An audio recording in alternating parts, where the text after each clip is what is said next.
Okay guys, we're gonna go ahead and make a viewfinder today. And so you're gonna wanna go ahead and get a ruler that has markings that you're really comfortable with. So I grabbed this ruler right here. That way I can see, my quarter, I'll get it right here. My 1/4 inch marks, my 1/2 inch marks, and then my full inch marks right by the letter. Now, if you're using like one of these metal rulers, you're gonna see similar stuff where, there's 1/4 inches, there's 1/2 inches, 3/4 inches, and then the big ones. You just need to know what a 1/2 inch is and what a full inch is. And if you don't know, let me know and I can come and help you out as we go to measure. I'm gonna take my pencil today, and it doesn't matter how dark you make it. You can use a 6B if you want to, so that you can see your lines really, really well. That is up to you. So I'm gonna go ahead and I'm gonna get started. So near the bottom of my paper, I'm gonna line my ruler up, and I'll make sure you can see that. I'm gonna line my ruler up right with the edge of the paper where my first measurement line is. And since my paper is 11 inches out and I want an 8-inch wide rectangle, I'm gonna go to 1.5. So halfway between the 1 and the 2, there should be this slightly bigger line. I'm gonna make a little mark there at 1.5, and then again at 9.5 inches. So that's 1.5 and 9.5. And then I'm gonna slide up and I'm gonna do the same thing near the top of my paper. So get it all lined up, and at 1.5 and at 9.5. And then I can go ahead and I can connect my line. So I'm gonna just put my ruler here so it's always touching both marks on the right and the left. Hold it nice and steady and make a line. Rotate my paper, line it up with those 2 marks, hold it nice and steady, and make a line. Okay, so now I've got this ready to go. You can see that my line is pretty much working, and I've got everything I need. So now that I've got this, I can go the halfway. So again, I'm just gonna turn this so that if it's 8.5 inches, I'm actually gonna go, and let's make it easy. I'm gonna make a mark at 3, and then again at 5. So it's only 2 inches wide. Now, technically that's not exactly centered, but that's okay. So because it's not exactly centered, it's really important that you do not rotate your paper now. Here, you need to make sure that you slide down to the other line. I did not rotate my paper. And then I can make a mark at 3 and 5 again. If I'd rotated my paper, then it's gonna be crooked, which is a problem. But now I know I'm good. So I can rotate my paper once again, and I can connect those 2 marks that I just made. And I've got this really, really nice rectangular viewfinder. Now that's important, okay? Because what that is gonna do is that's gonna be sort of the window of how I find my shape. Now I wanna go ahead and I wanna cut that out. And to do that, I'm gonna take my scissors, and I'm actually gonna do something kind of crazy. I'm gonna basically grab it, and in the middle, I'm just gonna pinch my paper.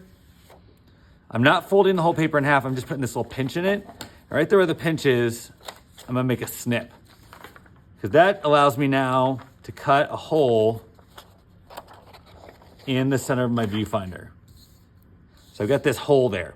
Now I can go, and from that hole, I can get my scissors into my paper, and I'm gonna cut really carefully, and I'm gonna go right to the corner and stop right at the corner.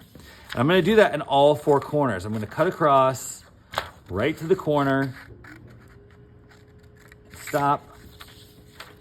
I'm gonna cut across right to the corner and stop.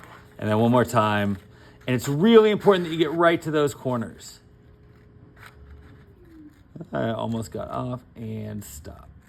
So I've gone ahead now and I've printed to all my corners.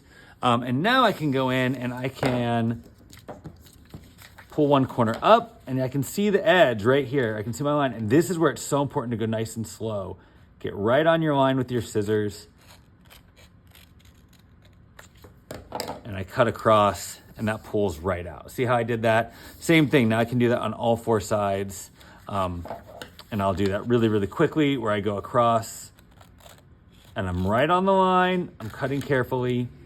And I'm gonna do that from all my edges so that my viewfinder is cut out perfectly.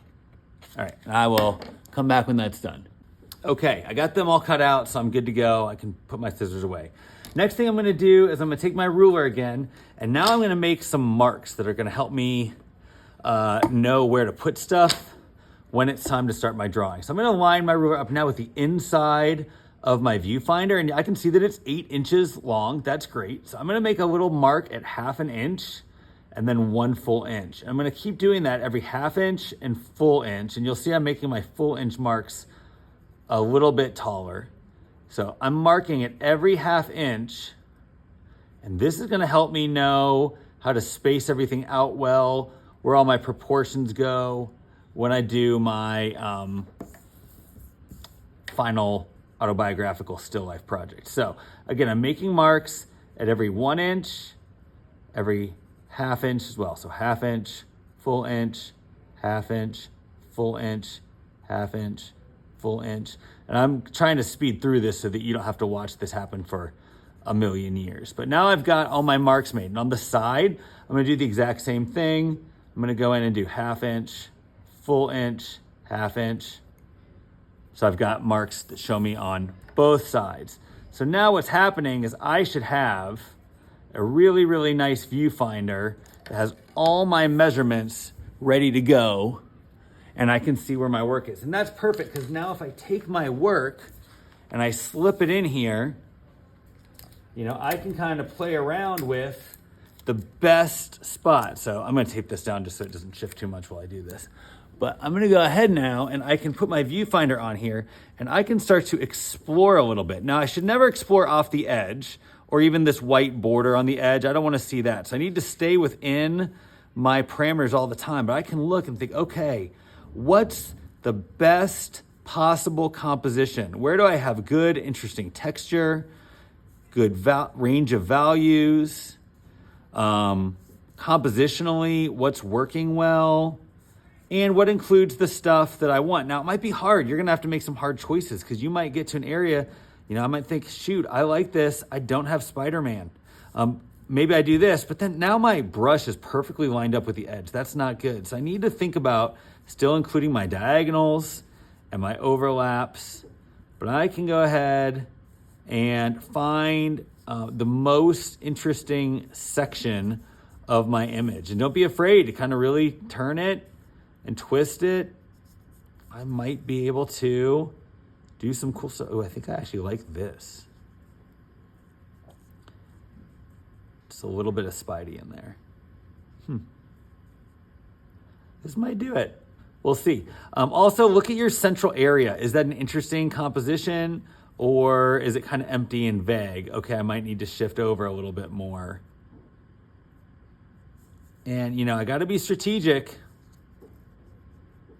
But I'm going to go until I find a composition that I'm happy with. And then when I am, I can use my Scotch tape to kind of tape it together and get everything just as I want.